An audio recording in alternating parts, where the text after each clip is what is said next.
ओम शांति। ओम शांति। ओम शांति। सुनते हैं बाबा के महावाक्य। आज है 2/6/2025।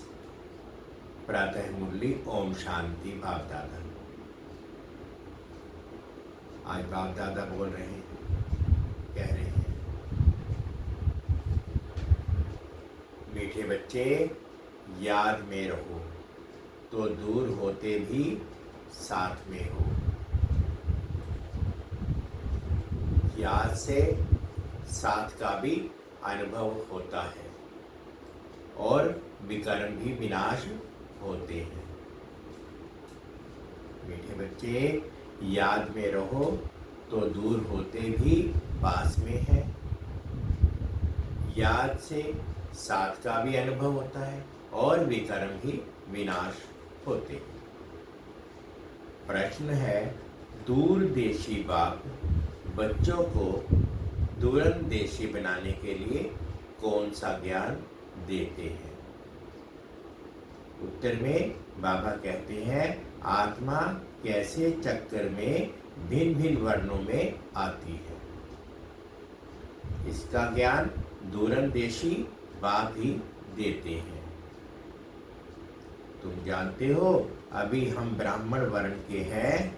इसके पहले जब ज्ञान नहीं था तो शुद्ध वर्ण के थे, उसके पहले वैश्य वर्ण के थे। दूर देश में रहने वाला बाप आकर ये दूरंदेशी बनने का सारा ज्ञान बच्चों को देती है। गीत है, जो पिया के साथ है उन्हीं के लिए बरसात है। ओम शांति। जो ज्ञान सागर के साथ है उनके लिए ज्ञान बरसात है। तुम बाप के साथ हो ना, भल विलायत में हो वह कहाँ भी हो, बाबा कहते साथ। याद तो रखते हो ना? जो भी बच्चे याद में रहते हैं वो सदैव साथ में है। याद में रहने से साथ रहते हैं और विकर्म विनाश होते हैं। फिर शुरू होता है विक्रमाजीत संवत।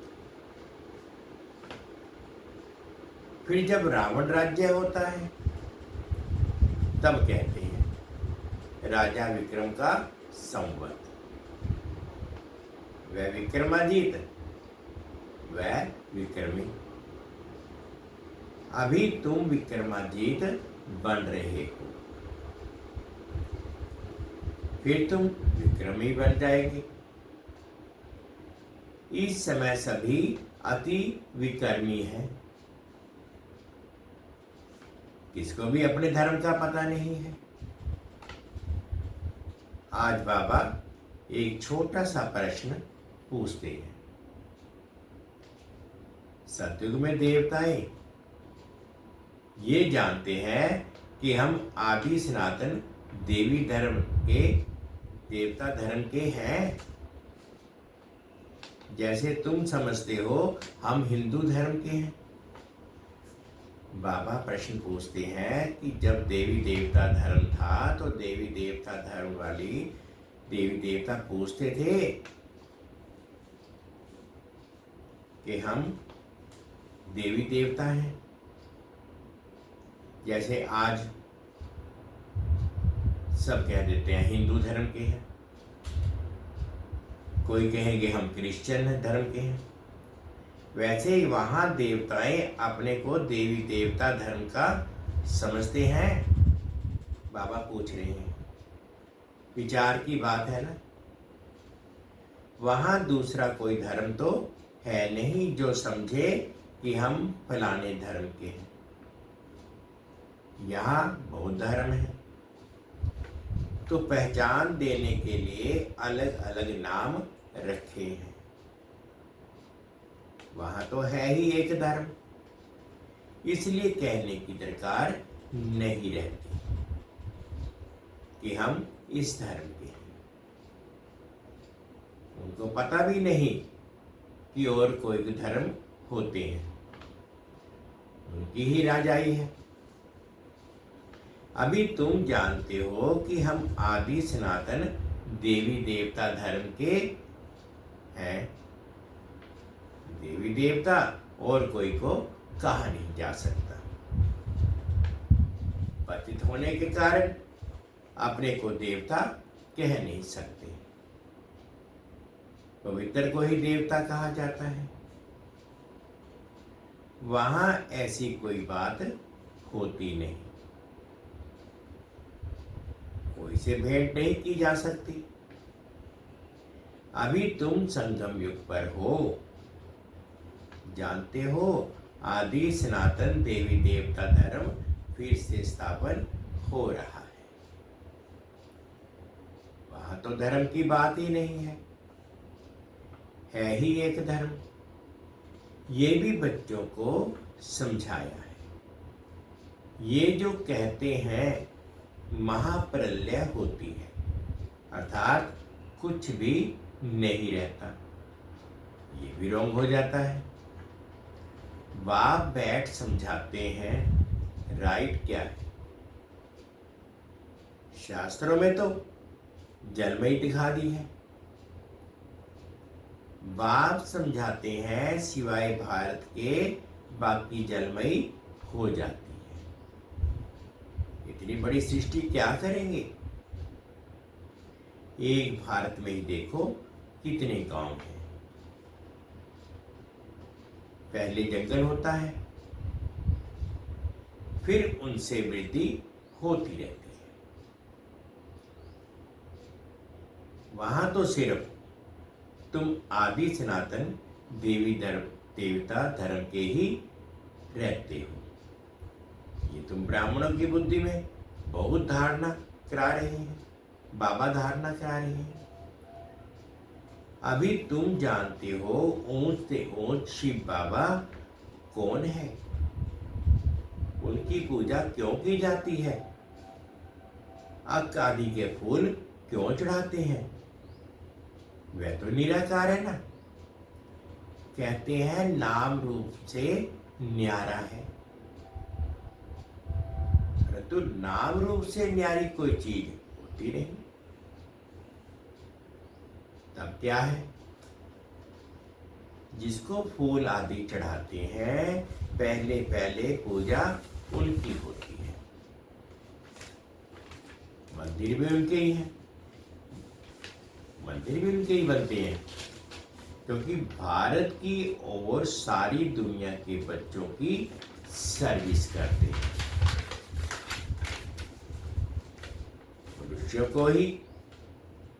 मनुष्यों की ही सर्विस की जाती है ना। बाबा कहते हैं कि मनुष्यों की ही सर्विस की जाती है ना। इस समय तुम अपने को देवी देवता के नहीं कहला सकते। तुमको पता भी नहीं था कि हम देवी देवता थे, फिर अभी बन रहे हैं। अभी बाप समझा रहे हैं तो समझाना चाहिए कि नॉलेज सिवाय बाप के कोई दे ना सके। उनको ही कहते हैं ज्ञान का सागर, नॉलेजफुल। गाया हुआ भी है, रचता और रचना को ऋषि मुनि आदि कोई भी नहीं जानते, नीति नीति करते गए हैं। जैसे छोटे बच्चे को नॉलेज है क्या, जैसे बड़े होते जाएंगे बुद्धि खुलती जाएगी। बुद्धि में आता जाएगा कि विलायत कहाँ है, ये कहाँ है। तुम बच्चे भी पहले इस बेहद की नॉलेज को कुछ भी नहीं जानते थे।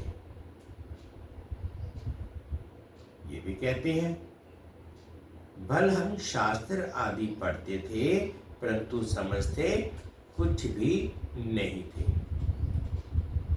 मनुष्य ही इस ड्रामा में एक्टर है ना। सारा खेल दो बातों पर बना हुआ है, भारत की हार, भारत की जीत।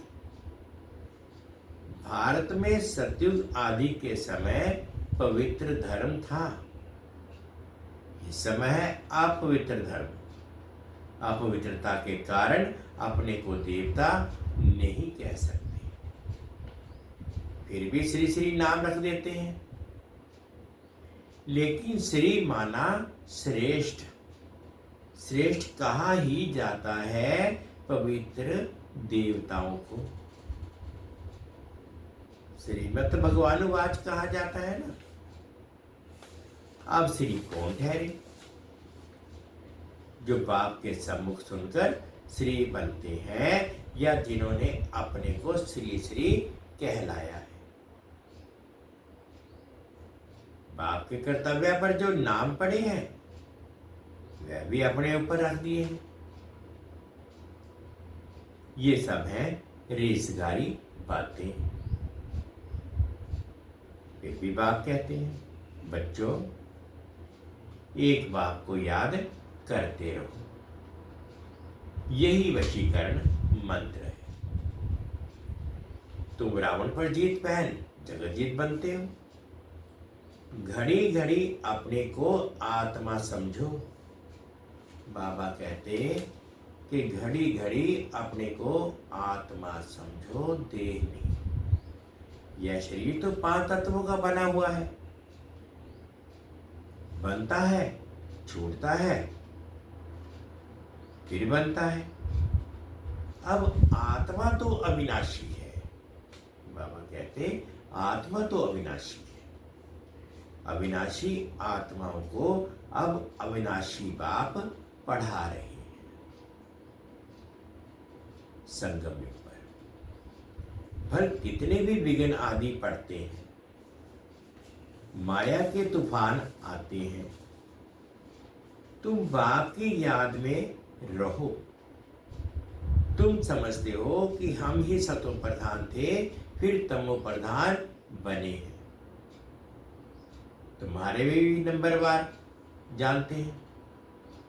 तुम बच्चों की बुद्धि में है कि हमने ही पहले पहले भक्ति की है। जरूर जिसने पहले पहले भक्ति की है, उसने ही शिव का मंदिर बनाया, क्योंकि धनवान भी वही होते हैं ना। बड़े राजा को देख और भी राजाएं और प्रजा भी करेंगे। ये सब है डिटेल की बातें। 1 सेकंड में जीवन मुक्ति कहा जाता है, फिर कितने वर्ष लग जाते हैं समझाने में। ज्ञान तो सहज है, उसमें इतना टाइम नहीं लगता है जितना याद की यात्रा पर लगता है। पुकारते भी हैं कि बाबा आओ, आकर हमको पति से पावन बनाओ। ऐसे नहीं कहते कि बाबा हमें विश्व का मालिक बनाओ। सब कहेंगे पति से पावन बनाओ। पावन दुनिया कहा जाता है सतयुग को। इनको पति दुनिया कहेंगे। पति दुनिया कहते हुए भी अपने को समझते नहीं, अपने प्रति घृणा नहीं रखते। तुम किसके हाथ का नहीं खाते हो? तो कहते हैं हम अछूत है क्या? अरे तुम ही खुद कहते हो ना, पति तो सब है ना। तुम कहते भी हो हम पतित हैं, ये देवताएं पावन हैं। तो पतित को क्या कहेंगे? गायन है ना, अमृत छोड़ विष काहे को पिए। विष तो खराब है ना, बाप कहते हैं ये विष तुमको आदि मध्य अंत दुख देता है, तो इनको पॉइजन समझते थोड़े ही है। जैसे अमली अमल बिगड़ रह नहीं सकता, शराब की आदत वाला शराब बिगड़ रह नहीं सकते। लड़ाई का समय होता है तो उनको शराब पिलाकर नशा चढ़ाए लड़ाई पर भेज देते हैं। नशा मिला बस समझेंगे हमको ऐसा करना है। उन लोगों को मरने का डर नहीं रहता है। कहाँ भी बॉम्ब से ले जाकर बॉम्ब सहित गिरते हैं। गायन भी है, मुसलों की लड़ाई लगी। राइट बात अभी तुम प्रैक्टिकल में देख रहे हो। आगे तो सिर्फ पढ़ते थे, पेड़ से मुसल निकाले फिर ये किया। अभी तुम समझते हो पांडव कौन है, कौरव कौन है। स्वर्गवासी बनने के लिए पांडवों ने जीते जी देह अभिमान से गलने का पुरुषार्थ किया। तुम अभी ये पुरानी जुत्ती छोड़ने के का पुरुषार्थ करते हो। कहते हो ना पुरानी जुत्ती छोड़ नहीं लेनी है। बाप बच्चों को ही समझाते हैं।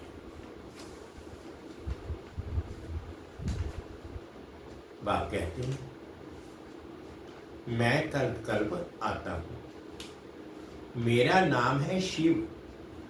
शिव जयंती भी मनाते हैं।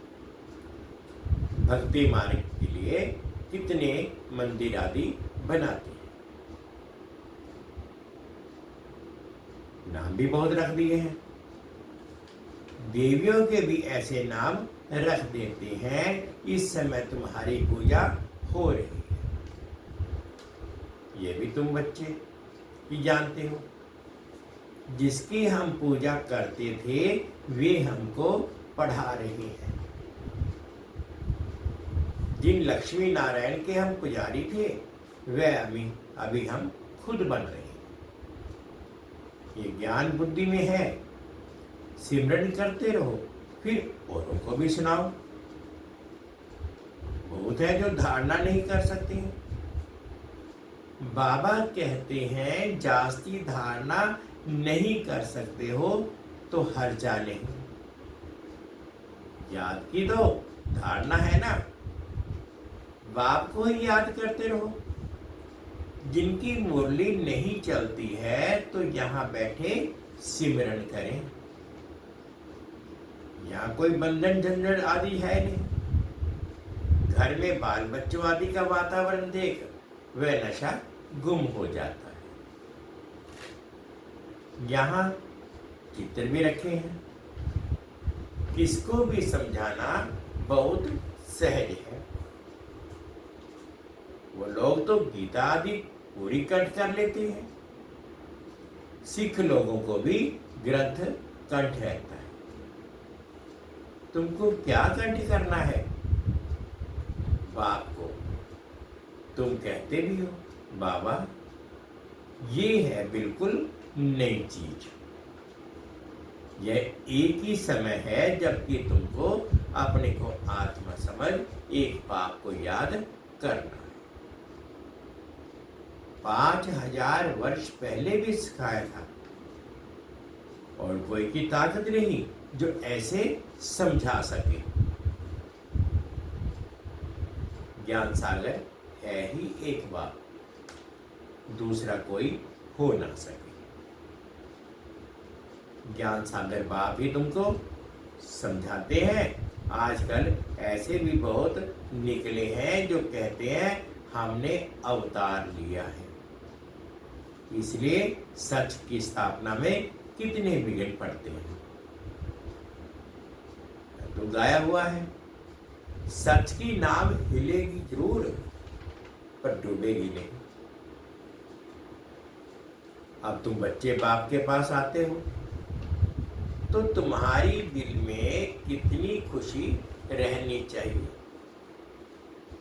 आगे यात्रा पर जाते थे तो दिल में क्या आता था?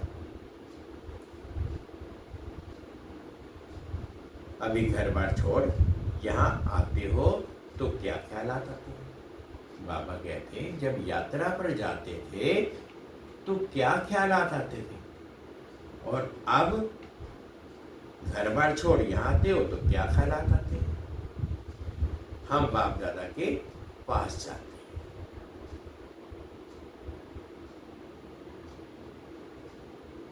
बाप ने यह भी समझाया है, मुझे सिर्फ शिव बाबा कहते हैं। जिसमें प्रवेश किया है वह है ब्रह्मा। बिरादरियां होती है ना, पहली पहली बिरादरी ब्राह्मणों की है, फिर देवताओं की बिरादरी आती है, हो जाती है।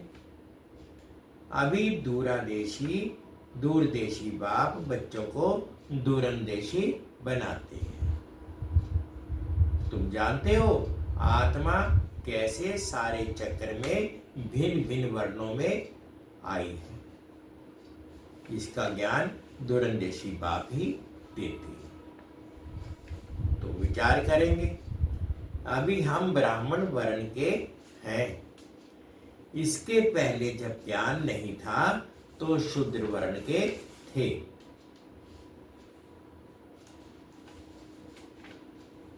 हमारा है ग्रेट ग्रेट ग्रैंडफादर, ग्रेट शूद्र, ग्रेट वैश्य, ग्रेट क्षत्रिय, उनके पहले ग्रेट ब्राह्मण थे। अब ये बातें सिवाय बाप के और कोई समझा ना सके। इनको कहा जाता है दूरंदेशी ज्ञान का ज्ञान, दूरंदेशी का ज्ञान। दूर देश में रहने वाला बाप आकर दूर देश का सारा ज्ञान देते हैं बच्चों को। तुम जानते हो हमारा बाबा दूर देश से इसमें आते हैं। ये पराया देश, पराया राज्य। शिव बाबा को अपना शरीर नहीं है और वह है ज्ञान का सागर। स्वर्ग का राज्य भी उनको ही देना है। श्री कृष्ण थोड़े ही देंगे, शिव बाबा ही देगा। श्री कृष्ण को बाबा नहीं कहेंगे, बाप राज्य देते हैं, बाप से ही वर्षा मिलता है। अभी हद के वर्षे सब पूरे होते हैं। सतयुग में तुमको ये मालूम नहीं रहेगा कि हमने ये संगम युग पर 21 जन्मों का वर्षा लिया हुआ है। ये भी जानते हो कि हम 21 जन्मों का वर्षा आधा कल्प के लिए ले रहे हैं। 21 पीढ़ी यानी पूरी आयु। जब शरीर बुरा होगा तब समय पर शरीर छोड़ेंगे। जैसे सर्व प्राणी खाद छोड़ नहीं ले लेते हैं, हमारा भी पाठ बजाते बजाते ये चोला पुराना हो गया। तुम सच्चे सच्चे ब्राह्मण, तुम्हें ही ब्रह्मरी कहा जाता है। तुम कीड़ों को आप समान ब्राह्मण बनाती हो। तुम्हें कहा जाता है कि कीड़े को ले आकर बैठ भूं भूं करो। भ्रमरी भी भूं भूं करती है, फिर कोई को तो पंख आ जाती है, कोई मर जाती है। मिसाल सब अभी की है। तुम डांटे बच्चे हो, बच्चों को नूरे रतन कहा जाता है। बाप कहते हैं नूर रतन, तुमको अपना बनाया है तो तुम भी हमारे हुए ना। ऐसे बाप को जितना याद करेंगे पाप कट जाएंगे, और कोई भी याद करने की बात करने से पाप नहीं कटेंगे। अच्छा, मीठे मीठे से खिलते बच्चों प्रति माता पिता बाप दादा का ज्ञान प्यार और गुड मॉर्निंग। रूहानी बाप की रूहानी बच्चों को नमस्ते। हम रूहानी बच्चों की रूहानी माता पिता बाप दादाजी को याद प्यार गुड मॉर्निंग और प्यार भरी नमस्ते जी। ओम शांति ओम शांति। शुक्रिया बाबा शुक्रिया। धारणा के लिए मुख्य सार में फर्स्ट पॉइंट में बाबा कहते हैं, जीते जीते अभिमान से गलने का पुरुषार्थ करना है। इस पुरानी जुक्ति में जरा भी ममत्व ना रहे। सेकंड पॉइंट में बाबा कहते हैं, सच्चा ब्राह्मण बन कीड़ों पर ज्ञान की भूं भूं कर उन्हें आप समान ब्राह्मण बनाना है। आज बाबा ने मीठा मीठा वरदान दिया। अमृत वेले का महत्व जानकर खुले भंडार से अपनी झोली भरपूर करने वाले तकदीरवान भव। अमृत वेले का महत्व जानकर खुले भंडारे से अपनी झोली भरपूर करने वाले तकदीरवान भव।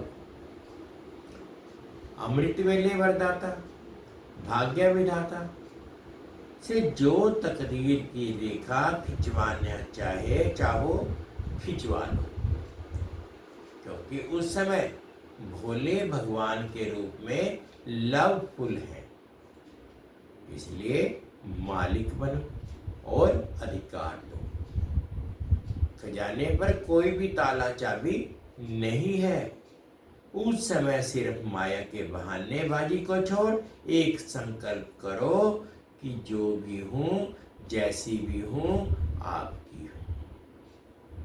मन बुद्धि बाप के हवाले कर तख्त नशीन बन जाओ, तो बाप के सर्व खजाने अपने खजाने अनुभव होंगे। स्लोगन है, सेवा में यदि स्वार्थ मिक्स है। बाबा कहते, सेवा में यदि स्वार्थ मिक्स है तो सफलता भी मिक्स हो जाएगी। इसलिए निस्वार्थ सेवाधारी बनो। अव्यक्त इशारे हैं, आत्मिक स्थिति में रहने का अभ्यास करो, अंतर्मुखी बनो। ऐसा कोई भी ब्राह्मण नहीं होगा जो आत्म अभिमानी बनने का पुरुषार्थी ना हो, लेकिन निरंतर आत्म अभिमानी, जिससे कर्मेंद्रियों के ऊपर संपूर्ण विजयी हो जाए।